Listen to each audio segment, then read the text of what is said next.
ഈ ദേവാലയം യാത്രക്കാരുടെ മധ്യസ്ഥയായ മാതാവിൻ്റെ പേരിലാണ് ഡെഡിക്കേറ്റ് ചെയ്യപ്പെട്ടിരിക്കുന്നത്. അതിന് കുറേ ചരിത്രങ്ങളുണ്ട്. 1498 വാസ്കോഡ ഗാമ കേരളത്തിൽ കപ്പാട് വിസിറ്റ് ചെയ്യുന്നു. അതിന് മുന്നോടിയായിട്ട് അദ്ദേഹം യാത്ര ചെയ്തു വന്ന പാതയാണ് ഈ പടിഞ്ഞാറ് വശത്ത് കാണുന്ന അറേബ്യൻ സീ. ഈ അറേബ്യൻ സീയിൽ കൂടെ അന്ന് മുതലേ യാത്ര തുടരാനുള്ള കാരണം ഇത് ശാന്തമായിരുന്നു. അന്നത്തെ യാത്രയ്ക്കുള്ള സൗകര്യമുള്ള കടൽ തീരമായിരുന്നു.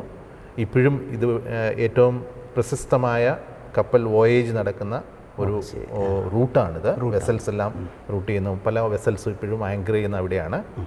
നേരെ പടിഞ്ഞാറ് വശത്ത് കാണുന്നത് ആഫ്രിക്കൻ കൺട്രീസിൻ്റെ താഴ്വശത്തൂടെ അന്നത്തെ കാലത്ത് പോർച്ചുഗൽ, സ്പെയിൻ അതുള്ള സ്ഥലങ്ങളിലേക്കുള്ള കപ്പൽ യാത്രക്കാർ വരുന്ന സ്ഥലമായിരുന്നു. വാസ്കോഡ ഗാമ 1498 ഇവിടെ വരാൻ കാരണം അവർക്ക് അന്നത്തെ കേരളത്തിൽ നിന്നുള്ള നമ്മുടെ സ്പൈസസായ കുരുമുളകും മറ്റും ചുക്കും എല്ലാം കളക്ട് ചെയ്തുകൊണ്ട് അവരുടെ നാട്ടിലേക്ക് പോകാൻ വേണ്ടിയായിരുന്നു. കുരുമുളക് പ്രത്യേകിച്ച് അവരുടെ നാടുകളിൽ തണുപ്പാണ് കൂടുതൽ. ആ തണുപ്പ് സ്ഥലങ്ങളിൽ പ്രിസർവ് ചെയ്ത് വെച്ച് അവർക്ക് തങ്ങളുടെ തന്നെ ശരീരം ചൂടാക്കാനുള്ളൊരു മെത്തേഡായിരുന്നു. രണ്ടാമത് ഫിഷ്, മത്സ്യങ്ങൾ ധാരാളം ഉള്ളതുകൊണ്ട് അത് പാചകം ചെയ്യാൻ മാത്രമല്ല, അത് കേടുകൂടാതെ ധാരാളം ദിവസങ്ങൾ പ്രിസർവ് ചെയ്യാൻ വേണ്ടി ഏറ്റവും വലിയ ഉത്തമ ഒരു സമ്പന്നമായിട്ടുള്ള ഒരു സ്പൈസസാണ് കുരുമുളക്. അതിനുവേണ്ടിയാണ് അവർ വന്നിരുന്നത്. പക്ഷേ കേരളത്തിൽ വന്ന് കപ്പാട് ഇറങ്ങി അവിടുത്തെ സാമൂതിരി അന്നത്തെ കാലത്ത് ഫോറിനേഴ്സിനെ അല്പം അവിടെ താമസിക്കാനുള്ള സൗകര്യങ്ങൾ അവർക്ക് കിട്ടിയിരുന്നില്ല. അപ്പോൾ അവർക്ക് ഏറ്റവും കൺഡ്യൂസീവായിട്ടുള്ളൊരു സ്ഥലം കണ്ടെത്തിയത് ഈ ഗോവ എന്നുള്ള ഈ ഒരു ഭൂമിയായിരുന്നു. അപ്പോൾ ഇവിടേക്ക് അവർ വരികയും അവർക്ക് ഇവിടെ തങ്ങാനുള്ള എല്ലാ അവസരങ്ങളും ആ സമയത്ത് അന്നത്തെ ഹൈന്ദവർ തയ്യാറാക്കി കൊടുത്തതിന് അതുകൊണ്ടാണ് വാസ്കോഡ ഗാമ ഇവിടെ സെറ്റിൽഡ് ആകാനും. അദ്ദേഹം ഇവിടുത്തെ ഒരു വൈസ്രോയി ആയിരുന്നു നേരത്തെ. ഈ പറഞ്ഞ ഈ ദേവാലയം അടങ്ങുന്ന സ്ഥലത്തായിരുന്നു അന്ന് അവർ താമസിച്ചുകൊണ്ടിരുന്നത്. വാസ്കോഡ ഗാമ ഇവിടുത്തെ വൈസ്രോയി ആയിരുന്നു. അതിനുശേഷം ഫ്രാൻസിസ് സേവ്യർ കപ്പൽ യാത്രക്കാരൻ മിഷണറി ആയിട്ട് വന്നു. അദ്ദേഹവും ഈ റൂട്ടിൽ കൂടെ തന്നെയാണ് വന്നത്.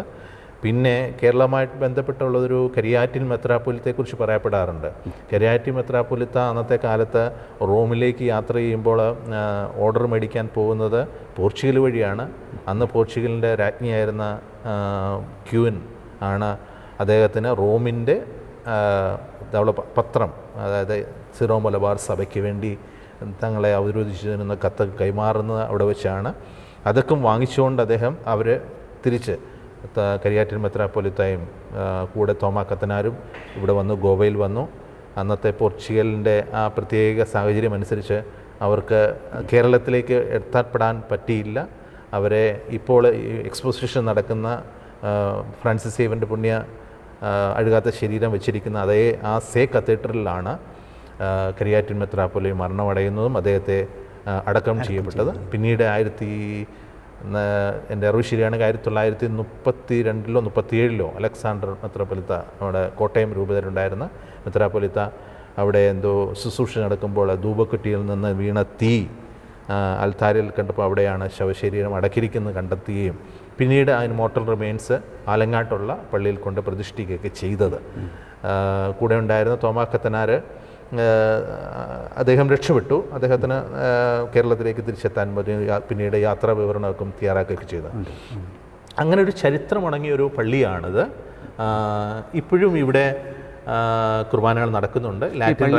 ഈ പള്ളി പണിതെന്ന് പറഞ്ഞാൽ ഈ ബിൽഡിംഗ് ഉൾപ്പെടെ, ഈ പള്ളി ഉൾപ്പെടെ ഈ ബിൽഡിംഗ് ഏതാണ്ട് 450 വർഷങ്ങൾക്ക് മുൻപ് പണിതാണ്.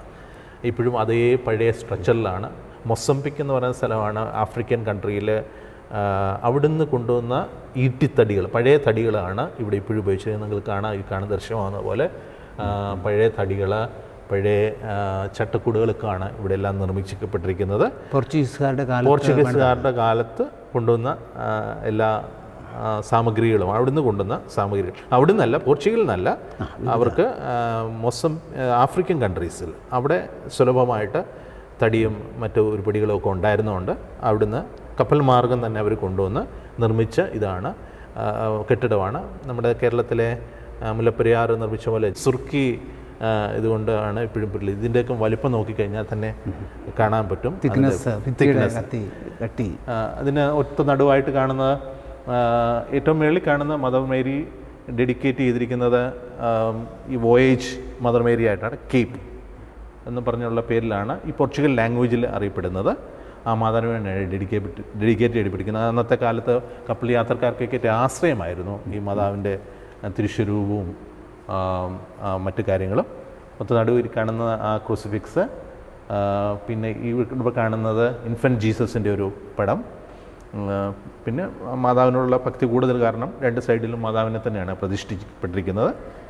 പിന്നെ നമ്മുടെ പഴയ കേരളത്തിൽ കാണാൻ പറ്റാൻ പോകുന്ന, അല്ലെങ്കിൽ ഇവിടെ ഗോവയിൽ സുലഭമായിട്ട് കാണാൻ പറ്റും പുൽപ്പിറ്റിൽ പ്രത്യേകിച്ച് അന്നത്തെ കാലത്ത് മൈക്രോഫോണൊന്നും ഇല്ലാത്തതുകൊണ്ട് പ്രസംഗം പറഞ്ഞു കഴിഞ്ഞിട്ട് വൈദികൻ കുർബാന അർപ്പിച്ച് കഴിഞ്ഞിട്ട് സുവിശേഷം അറിയിക്കാൻ വേണ്ടി അല്ലെങ്കിൽ അത് എക്സ്പ്ലെയിൻ ചെയ്ത് കൊടുക്കാൻ വേണ്ടി അതിൻ്റെ മേളിൽ കയറുന്നത്. അവിടെ നിൽക്കാനൊരു കാരണം കൂടെയുണ്ട്. പുൽപ്പിറ്റിൽ മേളിലായിരിക്കും ഗവർണർ ജനറലൊക്കെ എപ്പോഴും വന്ന് നിൽക്കുന്നത്. കാരണം അദ്ദേഹം താമസിക്കുന്ന കെട്ടിടമാണ്, വൈസ്രോയിമാർ താമസിക്കുന്ന കെട്ടിടമാണ്. അദ്ദേഹവും പരിവാരങ്ങളും മേളിൽ വരുമ്പോൾ അവിടെ എല്ലാവർക്കും കേൾക്കത്തക്ക രീതിയിലുള്ള അറേഞ്ച്മെൻറ്റ്സാണ് അവിടെ നടത്തിയിരുന്നത്. അങ്ങനെ ഒരു സമ്പ്രദായമുണ്ട്.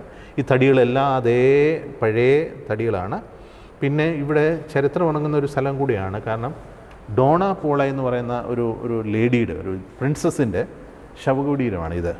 ഡോണ പോള എന്നറിയപ്പെടുന്നത് ജാഫ്നയിൽ നിന്നുള്ള ഒരു പ്രിൻസസ് ആയിരുന്നു.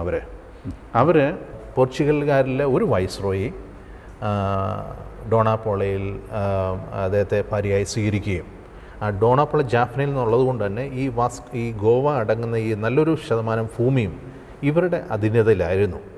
അതുകൊണ്ടുകൂടി ഇവരുടെ അനുവാദവും കല്യാണം കഴിച്ചു കഴിഞ്ഞപ്പോൾ ഒരു പക്ഷേ ആ ഒരു ലിങ്കും അങ്ങനെ കൂടുതൽ ഈ ഭൂമി കൈവശമാക്കാൻ പോർച്ചുഗൽസിന് പറ്റുകയും ചെയ്തു.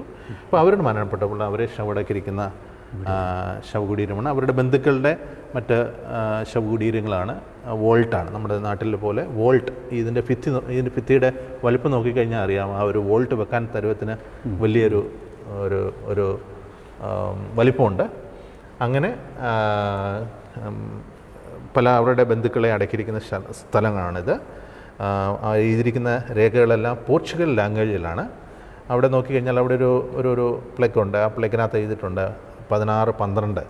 അപ്പോൾ ആ 1612 എന്ന് പറയുമ്പോൾ തന്നെ നമുക്ക് മനസ്സിലാക്കാം 415 വർഷങ്ങൾക്ക് മുൻപുള്ളതാണ് ഇത് എന്നുള്ളത് അതിന് തെളിവുണ്ട്. ഈ തടിയക്കും അവിടെ നിന്ന് തന്നെ കൊണ്ടുവന്നിരിക്കുന്ന തടിയക്കുമാണ്. ചെറിയ മാറ്റങ്ങൾ ഇപ്പം ഈ ഒരു കെട്ടിടങ്ങൾക്ക് മോശം സംഭവിച്ചു കഴിഞ്ഞപ്പം തറയൊക്കെ ഒന്ന് മാറ്റിയിട്ടുണ്ട്. ബാക്കിയുള്ളതെല്ലാം 400 വർഷങ്ങൾക്കും 450 വർഷങ്ങൾക്കും മേളിലുള്ള ഇതാണുള്ളത്. ഇപ്പോഴും ഇവിടെ ദിവ്യബലി അർപ്പിക്കപ്പെടുന്നുണ്ട്. എല്ലാ ഞായറാഴ്ചയും 9:30 കുർബാന അർപ്പിക്കപ്പെടുന്നുണ്ട്. ഞാൻ വിശുദ്ധ ബലി കൂടുന്നത് ഇവിടെയാണ് ഞായറാഴ്ച ദിവസങ്ങളിൽ. ലാറ്റിൻ റൈറ്റിലാണ് ഇവിടെ കുർബാന. കാരണം ഗോവയിൽ ലാറ്റിൻ റൈറ്റാണ് കൂടുതലുമുള്ളത്. സിറോ മലബാർ സഭയ്ക്ക് ഒരു പള്ളിയുണ്ട്. അത് കഴിഞ്ഞ 2 വർഷങ്ങൾക്ക് മുൻപ് സ്ഥാപിതമായാണ്. തിവിം എന്ന് പറയുന്ന സ്ഥലത്ത് 2 വർഷങ്ങൾക്ക് മുൻപ് അത് സ്ഥാപിതമായി. പിന്നെ പൊതുവെ ലാറ്റിൻ ഒരു ഇതാണ്. ഇപ്പോഴും ഇവിടെ ഞായറാഴ്ച ദിവസങ്ങളിൽ ഇതിൻ്റെ സമീപ പ്രദേശങ്ങളിൽ നിന്നുള്ള ആൾക്കാർ കുർബാന അർപ്പിക്കാൻ വരുന്നുണ്ട്. അവരുടേതായ പലരും പോർച്ചുഗൽ ഫാമിലീസിലൊക്കെ ഉള്ളവരാണ്. അവരുടേതായ ടയറും യൂണിഫോമൊക്കെ അണിഞ്ഞ് തന്നെയാണ് കുർബാനയ്ക്ക് വരുന്നത്. ഈ ദേവാലയത്തിൻ്റെ പുറത്ത് ഒരു പ്ലേക്ക് ഉണ്ടായിരുന്നു.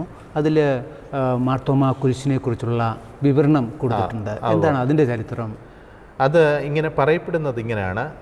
തോമാസ് ലീഹ AD 52 വരുന്നത് തന്നെ കപ്പൽ യാത്ര ഗുജറാത്ത്, കച്ച് ആ ഏരിയയിൽ നിന്നൊക്കെ കവർ ചെയ്ത് നോർത്ത് ഇന്ത്യയിലൊക്കെ സഞ്ചരിച്ച് ഗോവ വഴി നമ്മുടെ കേരളത്തിലും മൈലാപ്പൂരിലും പിന്നെ ഫർദർ ഭാരതത്തിന് മറ്റ് രാജ്യങ്ങളിലേക്കും തോമാസ് ലീഹ യാത്ര, ഇറാൻ, ഇറാഖ്, മെസ്സപ്പൊട്ടേമിയ ആ ഏരിയയിൽ നിന്ന് കടന്നു വരുന്നത് തോമാസ് ലീഹ. AD 52 തന്നെ വിശ്വാസം ഉണ്ടായിരുന്ന ഒരു ഭാരതസഭയായിരുന്നു. നെഹ്റുവിൻ്റെ ഒരു ഗ്രന്ഥത്തിൽ തന്നെ എഴുതിയിട്ടുണ്ട്, യൂറോപ്യൻസ് ഇന്ത്യയിൽ വരുന്നതിന് മുൻപ് തന്നെ, അല്ലെങ്കിൽ മിഷണറീസ്മാർ വരുന്നതിന് മുൻപ് തന്നെ തോമാസ് ലീഹയിൽ ഇന്ത്യ ഒരു ക്രിസ്തീയ സമൂഹങ്ങൾ പല സ്ഥലങ്ങളിലും ഉണ്ടായിരുന്നു എന്ന് രേഖപ്പെടുത്തിയിട്ടുണ്ട്. അത് അൺഡൗട്ട്ഫുള്ളി ക്ലിയർ ചെയ്യുന്നതാണ്. അതിന് മറ്റൊരു ഉദാഹരണമാണ് ഈ ഗോവയിൽ കാണുന്ന, ഇപ്പോൾ അച്ഛനൊക്കെ നേരത്തെ കണ്ടു കാണും, ഒരു പ്ലഗ് അതിനകത്ത് എഴുതിയിട്ടുണ്ട്, here in the altar lies there a trefoil cross where Jesus picture was lying എന്നുള്ളൊരു ആലേഖനമാണ് അവിടെ കാണപ്പെടുന്നത്. അതിൽ നിന്ന് മനസ്സിലാക്കിയിരിക്കുന്നത് ഇങ്ങനെയാണ്, അവിടെ ഒരു മർത്തോമ ക്രൂശുണ്ടായിരുന്നു. പിന്നീട് അവിടെ ഒരു റിക്ലൈനിങ് പൊസിഷനിലുള്ള സെയിൻറ്റ് പൗളീനയുടെ ഒരു പിക്ചർ ഒരു പ്രതിമയാണ് ഇപ്പോൾ സ്ഥാപിച്ചിരിക്കുന്നത്. അങ്ങനൊരു ചരിത്രം ഒരു കാര്യങ്ങൾ പറയപ്പെടുന്നുണ്ട്. അനുമാനിക്കുന്നത് അവിടെ മർത്തോമ കുരിശ് ഉണ്ടായിരുന്നു എന്നുള്ള അതിന് തെളിവാണല്ലോ ഇപ്പം പറഞ്ഞ ആ പ്ലക്കിനകത്ത് എഴുതിയിരിക്കുന്നത്. ഇപ്പോൾ ഏതായാലും ആ മർത്തോമ കുരിശ് അവിടെ കാണുന്നില്ല, അതിൻ്റെ ഒരു പുറംചട്ട മാത്രമേ അവിടെ കാണുന്നുള്ളൂ. പിന്നീട് രേഖകളിലൊക്കെ പരിശോധിച്ച് നോക്കിക്കഴിഞ്ഞപ്പോൾ കാണുന്നത് സെൻറ്റ് പില്ലാർ സൊസൈറ്റി എന്ന് പറയുന്ന അവരുടെ ഒരു മ്യൂസിയമുണ്ട്. ആ മ്യൂസിയത്തിലേക്ക് ഈ മർത്തോമ കുരിശ് മാറ്റിയെന്നും അവിടെ അത് ഉണ്ട് എന്നുള്ളത് ഞാനും കണ്ടിട്ടുണ്ട്. നമ്മുടെ ഗവർണർ കണ്ടിട്ടുണ്ട്. പിന്നെ മറ്റു പിതാക്കന്മാരും ഒക്കെ അവിടെ വന്ന് ചങ്ങനാശ്ശേരി ഈ കഴിഞ്ഞ ഒരു 3 മാസങ്ങൾക്ക് മുൻപ് ചങ്ങനാശ്ശേരി അതിരൂപതാധ്യക്ഷനായിരുന്ന മാർ ജോസഫ് പെരുന്തോട്ടം പിതാവും അവിടുത്തെ കൂരിയ മെമ്പേഴ്സും വന്നിരുന്നു. അവരിവിടെ രാജ്ഭവനിലുണ്ടായിരുന്നു. 2 ദിവസം ഗവർണറിൻ്റെ ആതിഥ്യം സ്വീകരിച്ചുകൊണ്ട് ഇവിടെ ഉണ്ടായിരുന്നു. ആ കൂട്ടത്തിൽ അവർ ഈ പറഞ്ഞ പില്ലർ സൊസൈറ്റിയിലെ മ്യൂസിയത്തിൽ സന്ദർശിച്ചു. അവിടെ ആ മർത്തോമ കുരിശിൻ്റെ ശകലം കണ്ടെത്താനും അവർക്ക് സാധിച്ചിട്ടുണ്ട്. അപ്പോൾ അതിൽ നിന്നൊക്കെ മനസ്സിലാക്കാൻ വേണ്ടി തോമാസ് ലീഹായുടെ ഒരു യാത്രയിൽ ഈ ഒരു ഭൂമിയും കൂടെ, ഈ പുണ്യ ഗോവ ഭൂമിയും ഉൾപ്പെട്ടിട്ടുണ്ടായിരുന്നു എന്നുള്ളതാണ്. ഇപ്പോഴും അഗസ്തി എന്ന് പറഞ്ഞ ഒരു സ്ഥലമുണ്ട് ഗോവയിൽ തന്നെ, ഈ മഡ്ഗാവിന് പോകുന്ന മധ്യത്തിലുള്ളൊരു സ്ഥലമാണ്. ഈ പില്ലർ സൊസൈറ്റിയുടെയൊക്കെ സമീപപ്രദേശത്തിലാണ്. അവിടെ അത് കൃത്യമായിട്ട് എഴുതിയിട്ടുമുണ്ട്. Here lies the saint Thomas cross എന്ന് എഴുതിയിട്ടുമുണ്ട്. മർത്തോമ കുരിശിൻ്റെ ഒരു ശകലം പുഷ്പിത ക്രോസ്. മാർത്തോമ ക്രിസ്ത്യാനികളുടെ സാന്നിധ്യം ഈ ഗോവയിൽ പോർച്ചുഗീസുകാരുടെ വരവിന് മുമ്പുണ്ടായിരുന്നു എന്നാണ് അനുമാനിക്കാൻ സാധിക്കുന്നത്.